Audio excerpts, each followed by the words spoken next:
Alright, and now we are back with another chapter. This time around is going to be, as already mentioned in my previous video about we are quite towards the end of this time series modeling. So this particular last part of the time series modeling actually refers to what we call, or the literature call, or the journal article call as dynamic modeling. So after you have estimated, especially if you've done the time series, we have done the time series from the unit root in chapter number 4, and then you have the angle and grandeur co-integration test, which is called residual best test co-integration test in chapter number 5, and then we move forward to the VAR, the vector autoregression idea by Christopher Sims, and then we explore on the application, especially on co-integration by Johansson and Jusilius 1990 co-integration test, which is an extension from the residual best test or the bivariate kind of modeling structure. And then we explore in chapter number 7 the error correction model, especially with the specific reference to vector error correction model, right? And now after we finish up that part, we know the causality, we know the indirect causality or the direct causality between the variables or the system of the variables, or the variables that you intended to estimate. Now we move forward to another dimension, which is called dynamic modeling. What is this dynamic modeling? Is mostly beyond the sample, means that this is a simple analysis of what we call as forecasting, where we do the modeling but beyond the sample that we have. So we want to see whether this variable or the other variable or the system itself, how is it going to react to certain shocks. For example, what happened now, especially on the COVID-19 or the previous economic crisis events that happened, we could see what going to happen to certain variable or the system itself, and so on and so on. It's almost similar to the idea of the error correction term, where I mentioned about the adjustment factor or the coefficient of adjustment, which determines how fast the adjustment, how rapid is the adjustment, of how slow is the adjustment. I mean, what's the pace of the adjusting factor from short run disequilibrium to the long run solution. Means that we have found long run. Again, I have to repeat that we have found long run in the co-integration test. So now we want to know how fast is actually the adjustment based on the error correction model that is within the sample itself. Now we go beyond the sample. All right, let's move on with this thing. So the menu for today is a bit of introduction, which I already introduced you in the past 3 minutes. And then we move forward to a terms called forecast error variance decomposition. The name is forecast, so it's forecast. In short, it's also called variance decomposition, right? VDC, right? Modeling. And the last one here is called impulse response function. This is the 2 parts, but I'm going to separate again this chapter into 2 parts. One part is going to be on the idea behind, and I will give you some example of journal article, especially my own article, on the variance decomposition and impulse response function. You certainly can refer to Massey and Massey article too for more reference and explanation based on that. And then the second part of the video, I will show the application or the e-view site, the e-view site that requires us to do the video on e-views, right? So this is the first part. So this is part of the introduction, which I've introduced a little bit just now in the brief introduction. The idea is that the inferences, what we have done in grandeur causality in the VECM sense, or in the VAR sense, even the VAR, you can do that. Even if it's not co-integrated, you still can do this analysis. There's no problem. It's just that the difference is that VECM and VAR, I would show you both when we do the estimation, right? When we do the estimation. So the idea is that the inferences from grandeur causality provide a rich and dynamic framework which causality may be tested, but they are strictly within the sample of causality test.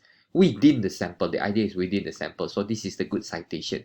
So now we want to know, in order to gauge the relative strength of the variable while providing the dynamic properties of the system beyond the sample, right?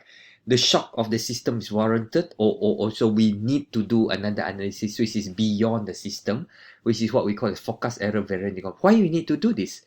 For a simple example, especially on policy implication, it's like when the government asks, or the government would like to know, or certain firms, maybe if you work in the firms, or some analytical analysis that you need to do in the future to ask to know that what's going to happen 2 years down the road, 1 year down the road, right? In the previous chapter, we answered the question of how fast is the speed of adjustment going back to the equilibrium, how long it takes, 2 years, 3 years. Now we want to know, let's say this COVID-19, especially this pandemic era, how it going to impact the confidence of the investor, for example, in finance, in stock market. How is it going to impact the economy? How is this lockdown, or the partial lockdown, going to impact the economy, which everyone would love to know. I mean, down the road, let's say 1 year from now, 2 years from now. Well, we know from the answer maybe the recovery takes about 2 years, 3 years from the ECT, error correction term. But now we want to know, let's say we have a shock, which is already there, the shocks for the COVID-19. We measure the shocks, and then we want to know how it's going to contribute back to the economy, in the sense of what's going to happen next year, what's going to happen 2 years down the road, 3 years down the road. So we can answer that using a simple analysis called this one, forecast error variance decomposition, right?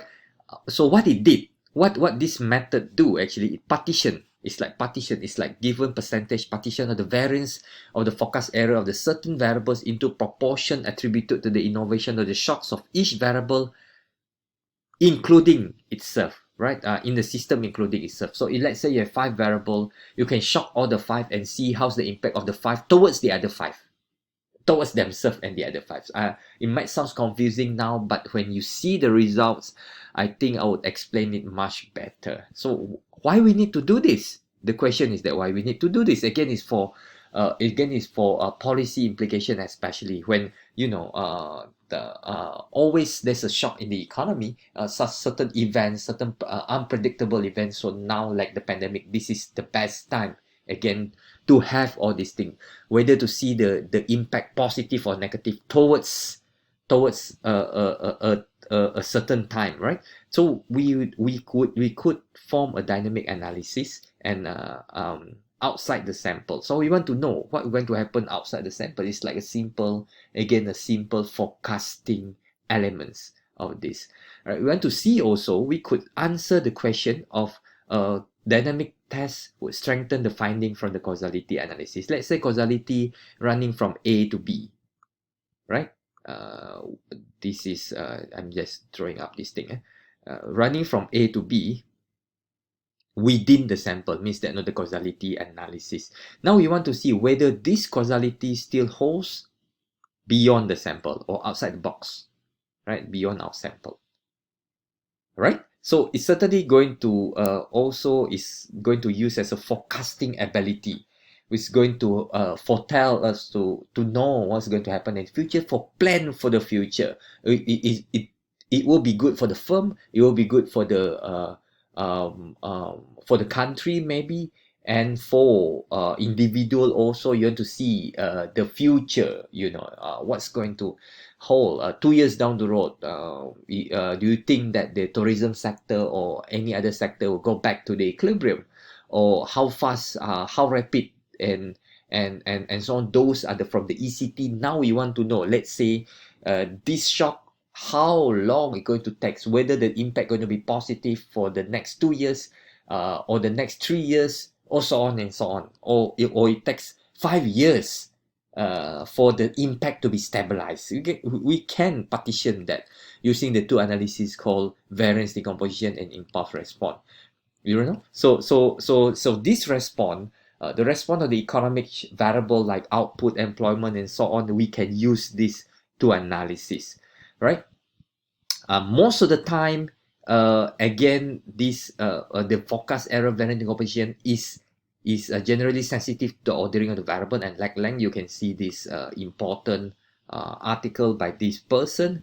They call it Chap8P decomposition. To overcome it, there's a method called generalized variance decomposition, represented in percentage in the form of strength of the variable of each shock, and measures between or conducted different horizon of time. Means that you can shock the variable now and you see the impact 6 months down the road, 2 months down the road, 24 months down the road, and so on and so on. You can we can put that in eViews, no problem.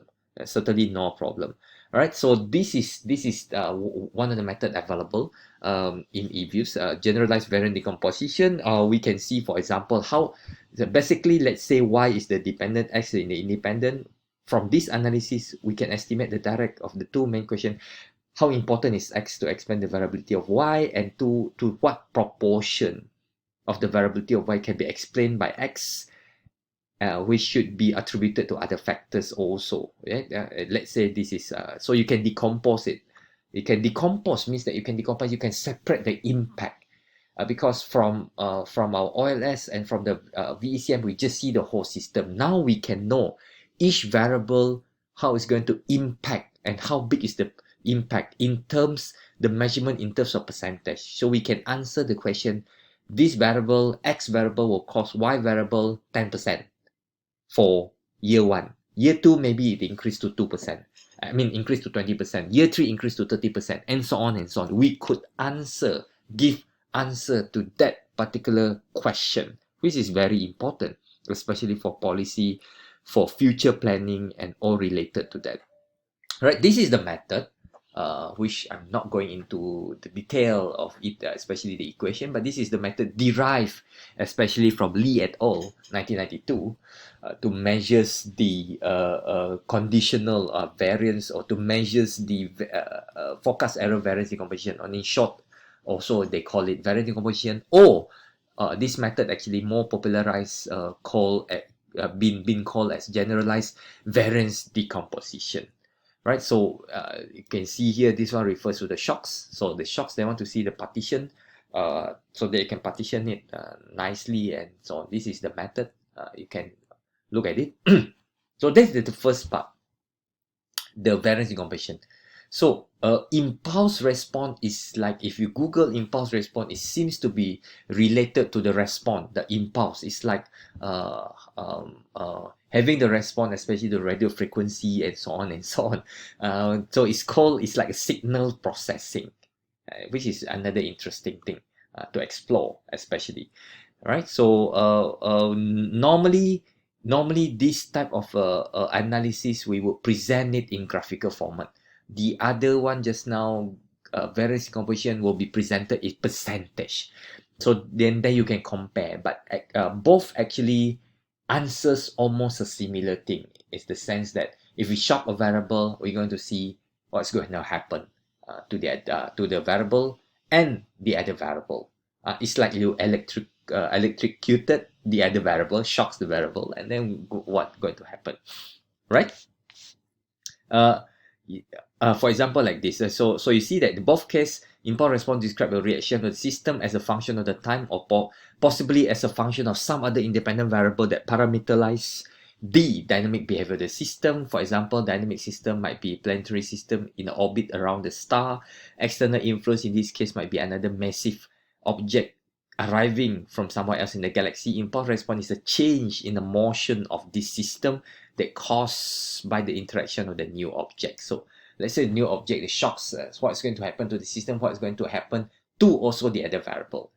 All right, it can be in such a way to describe such a thing. So similar to, as I told you, similar to generalized variance decomposition, generalized impulse response function provide a mapping, but in terms of graphical representation for the response of each variable to the shock within the system.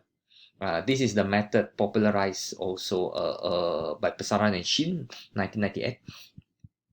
Normally represented by graphical representation. So means that it's a visualization. You map the shocks in the sense of graphical representation.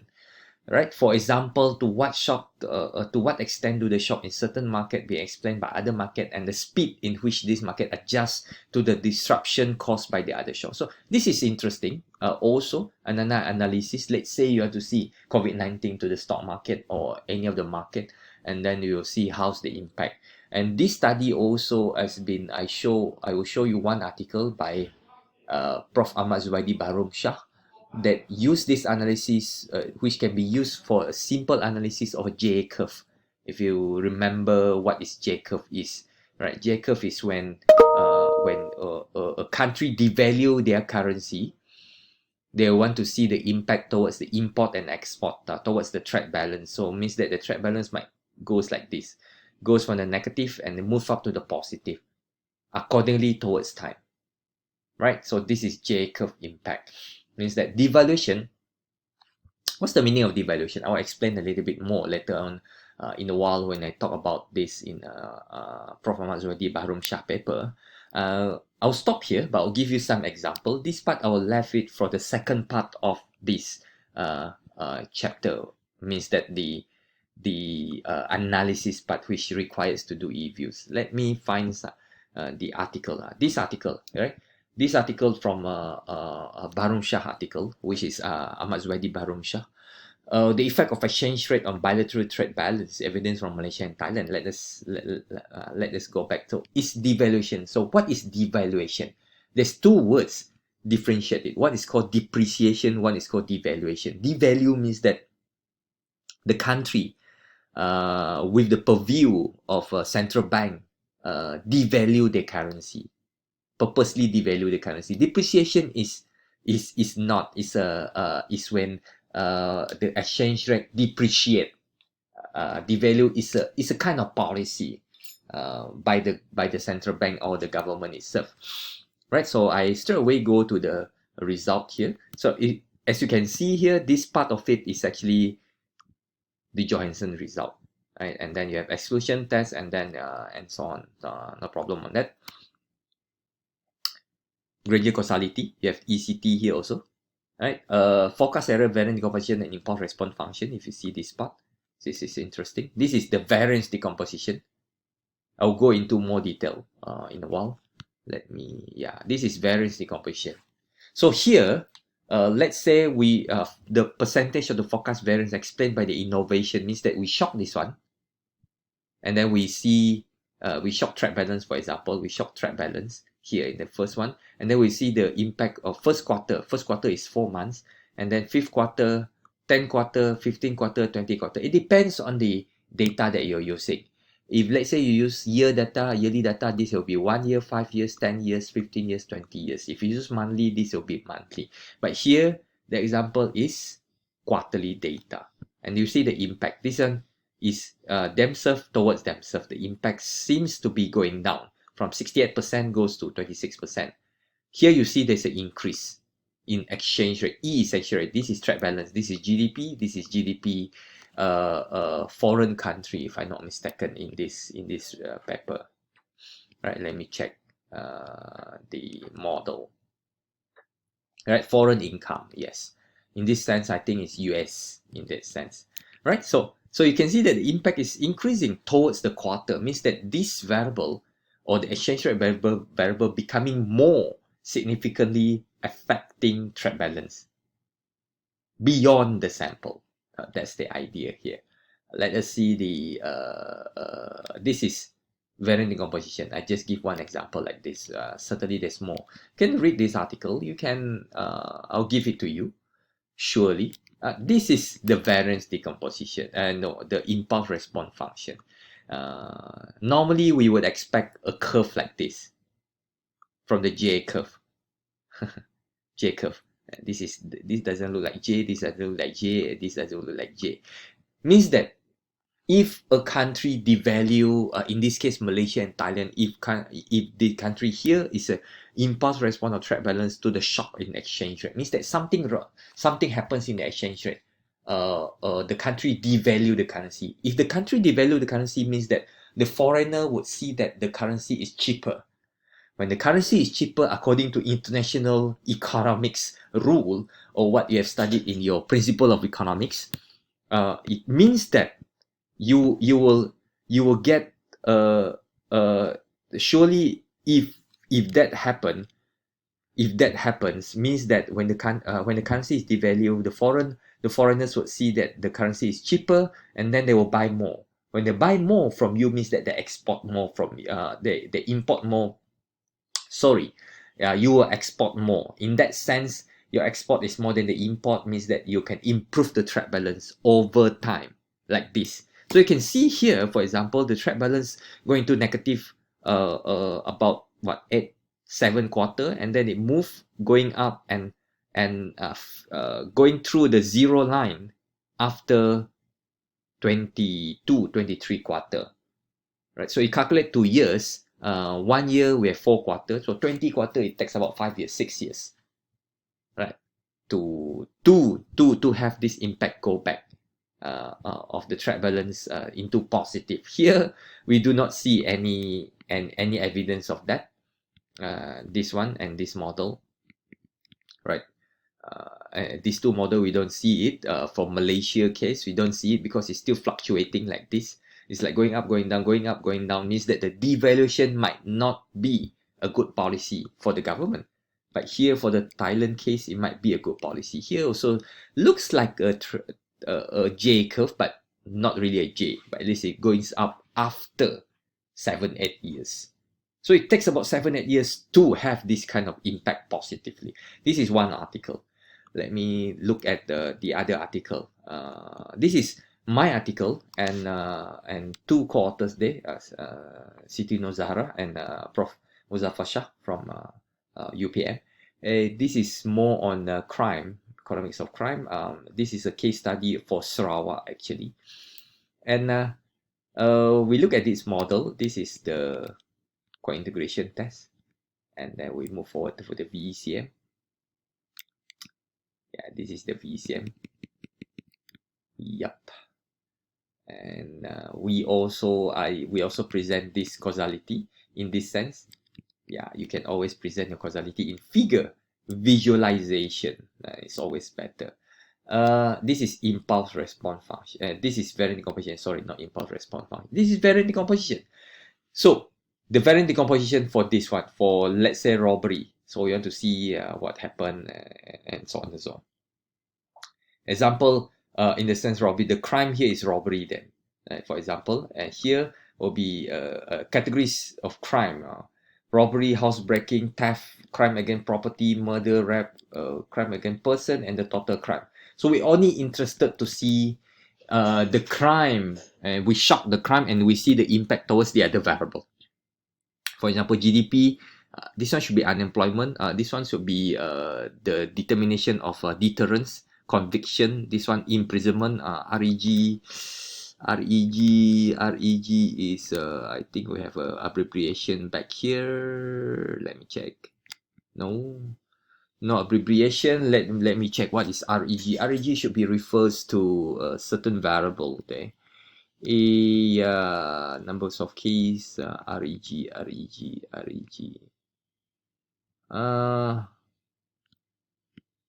So sorry for that. So where is the REG is case registered in High Court, right? So comparatively, this is what happened. So so meaning that we're going to see the impact. Like here, you see the impact buying itself is going down, but the GDP impact seems to be very important in that sense. In terms of robbery, means that when you shock the robbery, means that either the robbery increase in this sense. Better to see that increase. It will how GDP going to impact the case of robbery, right? So in that sense, explaining in such a way. So this is years, 50 years down the road. That is very far away. We focus up to 50 years. This is another article, right? Interested can always look at that. And the third article that I would like to share with you, this is the article that I used also for the previous chapter. We also conducted this analysis, which is variance decomposition. we present that present that result here also in this paper, a simple paper of 2 variable, looking into 5 countries, if I'm not mistaken. Yeah, 5 countries, including Korea. We don't include Singapore inside there. For the purpose is because Singapore don't really have this issue. This is variance decomposition, and this only 2 variables. So you can see that either if for Indonesia case and if only 2 variables, just now we have more than 4 or 5 variables. So means that this difference. So this is in quarter, first quarter, fourth quarter, eighth quarter, 24 quarter. You can see that the impact towards themselves. The one in bold means that shock to themselves and see the impact towards themselves. So it seems that the impact is increasing, and BD impact or budget deficit impact towards the CAD might not be increasing over time, over the period of time beyond the sample, right? Or the one in bold is on shock, right? Yeah, how we're going to do this in eViews? It's not very hard. It's just a click. It's just that the explanation might be a little bit not very hard to do. Also, the interpretation is just a little bit catchy, but refers to certain article, then you can know how to interpret it wisely. So I think I shall stop here because it's already 27 minutes. It's good explaining this thing to all of you. I will have my this part of it I will upload it, and I'll go through the second parts. And thank you very much for listening, and I'll see all of you in the second part of this chapter number 8. Adios. Bye bye.